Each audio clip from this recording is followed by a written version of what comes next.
In this video, we're going to be talking about data pre-processing and feature engineering. And those are two very important elements that improve the performance of the machine learning models. In this video, we're going to be using examples from complex data sets related to cybersecurity and blockchain. We could have been using very different examples. We could have been using examples from the entertainment industry, examples from the healthcare industry. We could have been using apples and pears. For all purposes, the same analysis is applicable for all the different data sets. The only reason why we're using complex data sets on cybersecurity and blockchain is because the title of this video tutorials is AI security. But the same principles that we're going to be talking in the next 5 minutes would be applicable to any kind of machine learning models that you're trying to develop. Before we move in with the more technical assessment, it might be easier if we see a visualization of how the process works for pre-processing and feature engineering. First, we have raw data, and this is the image.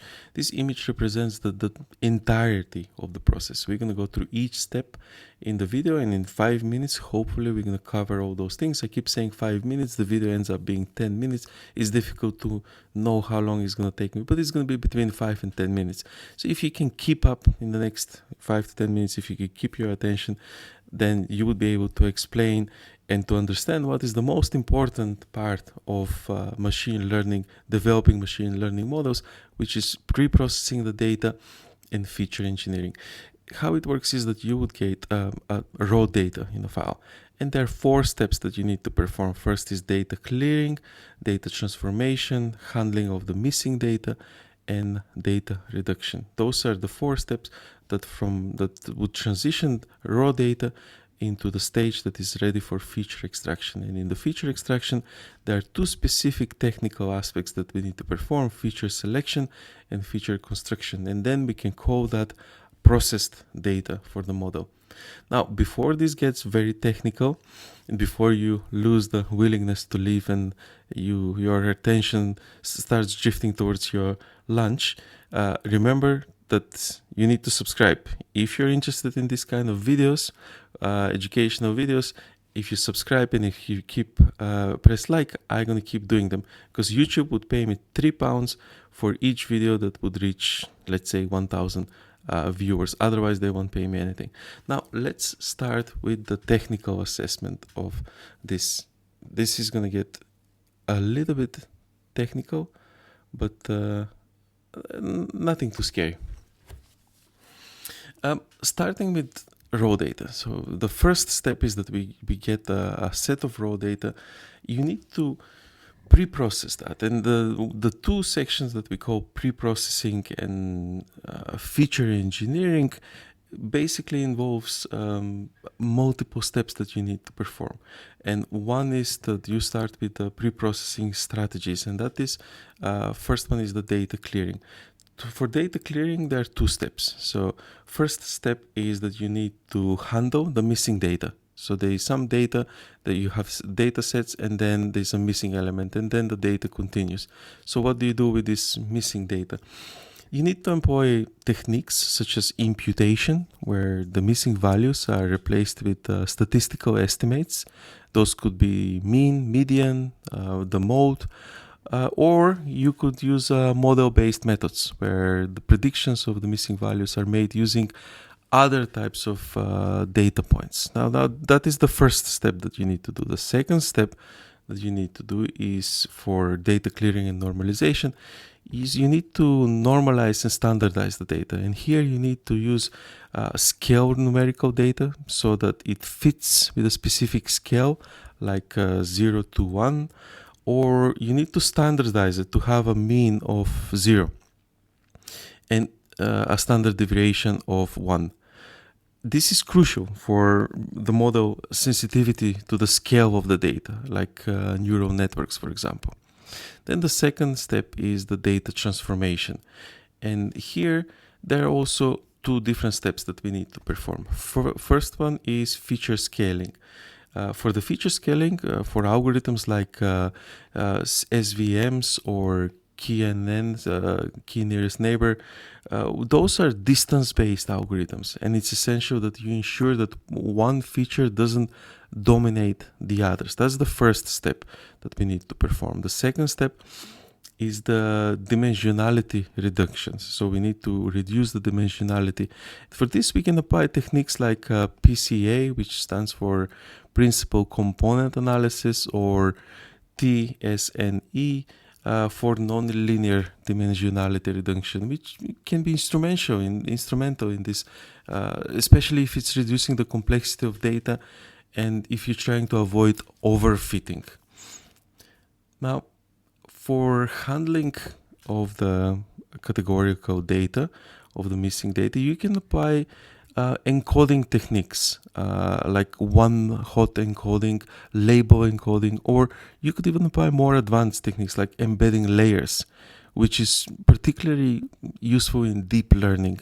So if you're in deep learning, you would be looking like embedding layers to convert categorical data into formats that algorithms can work with. And if this really sounds difficult, just think about any kind of data formats that you're trying to work with. Imagine that you're working with an MP3 file and you need to play it on an MP4 video player, which it's not going to work, but in reverse it would work. So let's say you have an MP4 file and you need to just to convert it into MP3 to play, and there's various different formats in that section. So it's MP4, MPV, and not every media player would be able to play all the files. So you need to encode it somehow.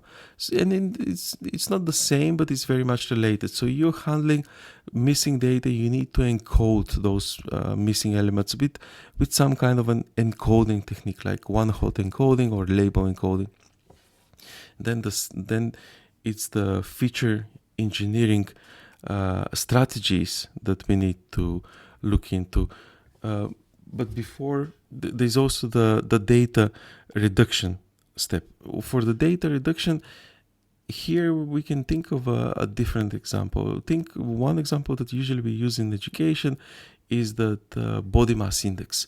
So when you have, let's say, two different types of data sets and you want to reduce the data file, and if you can combine those two into one, and if you can still get the same information, that would help you reduce the data.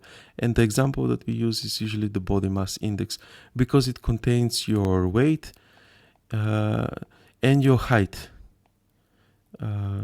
So when you combine those two, you get your body mass index. And that one measure represents the two measures, your weight and your height. In the same way, it's how the process that we do to reduce the data. We want to keep the value, the information, but we don't want to have surplus data for the model to be processing. And now moving to the feature engineering strategies, where here we have two: feature selection and feature construction. For, let's say, starting with the feature selection, in this we have three different approaches that we could use.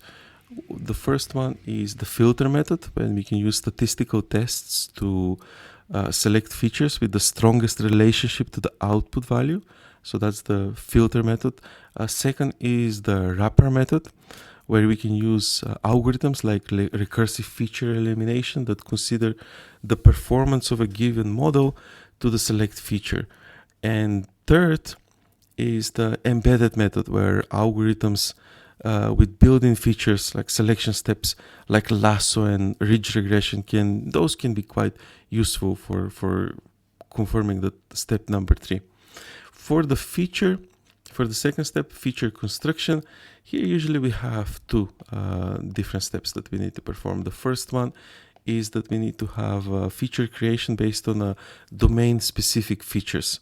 So in cybersecurity, for example, features like the length of time between network requests and the frequency of access to certain system resources, those can be crucial. So we have two different specific features that we are assessing: the length of time between network requests and the frequency of access to certain system resources.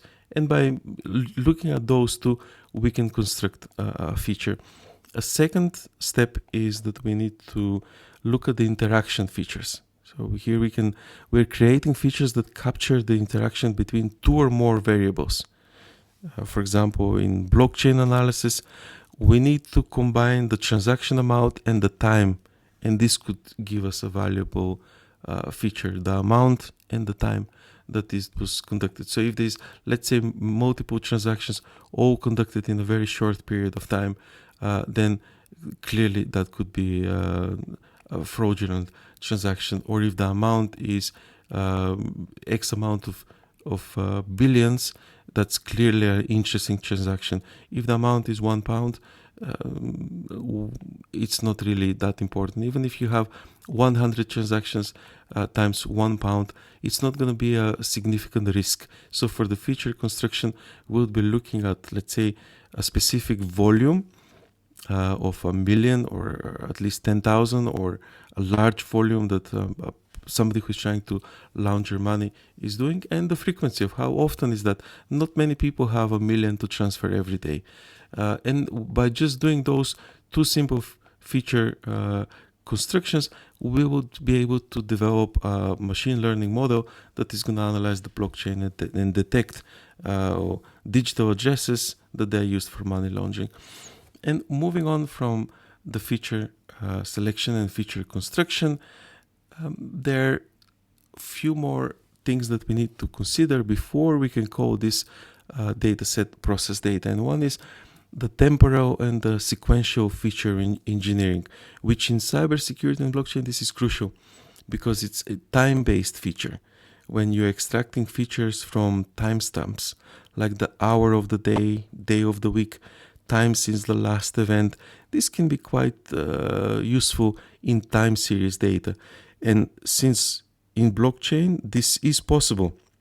So we can take a snapshot and with that snapshot, we can extract all the features like the timestamps of specific transactions that they happened.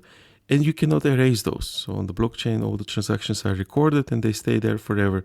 So even if somebody realized that he's done an error and has done, let's say, 100 transactions of 1 million, there's no way for that person to erase that. You cannot delete that. So we would be able to analyze that. Second, on the temporal and sequential feature engineering is the windowing. So for time series of sequential data, we can create rolling window features like the mean, maximum, minimum over a window. And this can capture trends and patterns over time. So that's the one additional thing that we need to consider. The second additional thing that we need to consider before we can call this data as a process data is some advanced considerations like the automations in feature engineering. This is where all this is going to stop making sense, because there are tools like Feature Tool for automated feature engineering, and this can significantly reduce the time and the effort required for this step. And Feature Tools is a Python library code, open source framework. So there's some open source frameworks that they would reduce these steps significantly. You won't have to do it manually. Second advanced consideration is the domain knowledge. So you need to leverage your understanding of, let's say, cybersecurity and blockchain to craft features that are specifically tailored to those domains. Like we explained here in this section about specific features for transactions, only somebody who works in blockchain would know this. Otherwise, obvious things, they won't be obvious to somebody who doesn't really work in blockchain, who doesn't know how blockchain operates. So that's the domain knowledge. And the third advanced consideration is the model-specific features. So some models might benefit from specific types of features, like tree-based models might handle non-linear features better than linear models. So that's something to consider. And final thing before we close this video is that we need to think, is this for academia or is this for industry? Because those are two separate things. In academia, the focus is more on developing feature engineering and pre-processing just to understand their theoretical underpinnings. But in contrast, in the industry, they prioritize scalable, efficient, automated approaches that can be applied to real world data. So in both cases, you can, if you integrate these processes for feature engineering, you would have significant advancement to your AI model. But now, final comment on this academia versus industry, theory versus practice. In currently, Solana is pumping on the crypto markets. Sol, it's very centralized blockchain, but it's fast, it works, it's scalable, it's efficient, it's automated. Not very secure, but it's secure enough, and it works, and it's cheap. Now, that industry, that's what they want. In theoretical underpinnings in academia, projects like Bitcoin are still far more interesting because of the security that they have over Solana. But Bitcoin is expensive. Transactions are expensive, and that's not very practical thing. Theoretically, it's very useful, but it's only practically helpful for large transactions. You're never going to be able to buy a coffee with BTC with the current level of security that they have. You're not going to be able to go to a coffee shop and just buy a latte. You could only transfer, because one transaction can cost you up to £25. I made a transaction that costed me £25. In Sol, that would be a fraction of a penny. It's going to be 0.000 something. And that's when transactions, they start making sense.